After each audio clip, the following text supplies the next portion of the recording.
স্বাধীনতার অর্থ শুধু একটি ভূখণ্ড অর্জন করা নয়, বিজয় বা স্বাধীনতার অর্থ শুধু একটি পতাকা নয়, বিজয় বা স্বাধীনতার অর্থ শুধু একটি জাতীয় সঙ্গীত নয়, বরং বিজয়ের প্রকৃত অর্থ হলো একটি দেশ ও জাতির রাজনৈতিক স্বাধীনতা, অর্থনৈতিক স্বাধীনতা, ধর্মীয় স্বাধীনতা, গণতন্ত্র, ভোটাধিকার, মানবিক অধিকারের স্বাধীনতা। কিন্তু একটি আধিপত্যবাদী শক্তি আমাদের উপরে এই সব স্বাধীনতাগুলো কেড়ে নিতে চেয়েছিল। সেই কারণে আমাদের প্রকৃত বিজয়ের স্বাদ আমরা সেই দিন পাবো আমাদের মুক্ত স্বাধীন এই বাংলাদেশে। আমাদের স্বাধীন বাংলাদেশে অর্থনীতি, রাজনীতি, সংস্কৃতি, শিল্প, সভ্যতার মুক্ত স্বাধীন অধিকার যেদিন আমরা অর্জন করতে পারবো, সেই দিন বিজয়ের স্বাদ আমরা গ্রহণ করব। কিন্তু একটি বেদনার স্মৃতি আমি স্মরণ করি।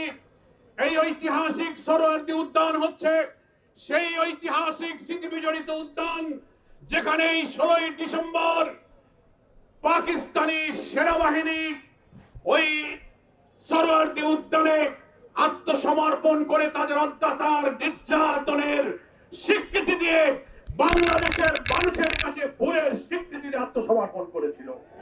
কিন্তু দুঃখজনক হলো দিল্লির আধিপত্যবাদী ষড়যন্ত্রের কারণে এই স্বাধীনতা যে বাঙালির স্বাধীনতা নয়, এই স্বাধীনতা যে আমাদেরকে তারা দেয় নাই, তার প্রমাণ সেই দিন প্রথম দিনে বিজয়ের দিনে দিয়েছে। সেটা হলো জেনারেল নিয়াজির আত্মসমর্পণ করার কথা ছিল, মুক্তিযুদ্ধের সর্বাধিনায়ক এমএজি উসমানীর কাছেই আত্মসমর্পণ করা ছিল। কিন্তু আত্মসমর্পণ অনুষ্ঠানে মুক্তিযুদ্ধের সর্বাধিনায়ক জেনারেল উসমানী কেন অনুপস্থিত ছিল? সেখানে জগজিৎ সিং অরোরার কাছে নিয়াজিকে আত্মসমর্পণ করতে হয়েছিল। তার অর্থ পাকিস্তানি সৈন্যরা ভারতের কাছে আত্মসমর্পণ করেছে, মুক্তিযোদ্ধাদের কাছে নয়। আমি মনে করি ওই আত্মসমর্পণ অনুষ্ঠানে মুক্তিযুদ্ধের সর্বাধিনায়ককে অনুপস্থিত রেখে বীর মুক্তিযোদ্ধাদেরকে অপমান করা হয়েছে। প্রকৃতপক্ষে ভারত 1965 সালে পাকিস্তানের কাছে পরাজয়ের প্রতিশোধ নেওয়ার জন্য স্বাধীনতা যুদ্ধে তারা আমাদের পেছনে এসে দাঁড়িয়েছিল।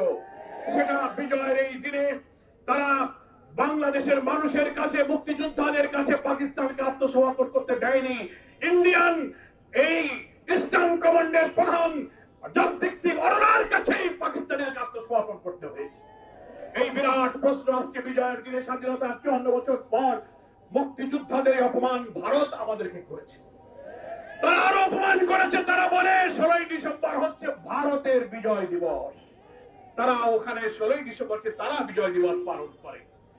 আজকে স্বাধীন বাংলাদেশের নাগরিক হিসেবে আমরা এই রাজনীতিতে, বাংলাদেশকে কূটনীতিতে, স্বাধীনতায়, রাজনীতিতে এই অপমানজনক, বৈষম্যমূলক, আধিপত্যবাদমূলক, সাম্রাজ্যবাদমূলক আচরণের জন্য আমাদের ভারতের ক্ষমতাসীন সরকারের আচরণের আমরা তীব্র নিন্দা জানাচ্ছি। বাংলাদেশের বীর মুক্তিযোদ্ধা যারা 71-এ 9 মাস বাংলাদেশের রণাঙ্গনে মুক্তির লড়াই যারা জীবন দিয়েছিলেন, সংগ্রাম করেছিলেন, আহত হয়েছিলেন, আজও যারা বেঁচে থেকে স্বাধীনতার এই গর্বিত অঙ্গীকার এবং সুফল নিয়ে বেঁচে আছেন, বাংলাদেশ জামাত ইসলামীর পক্ষ থেকে আমি তাদেরকে আন্তরিক অভিনন্দন, শুভেচ্ছা জানাই। যারা বিদায় নিয়েছেন, আল্লাহ তাআলা তাদেরকে শাহাদাতের মর্যাদা দান করুন।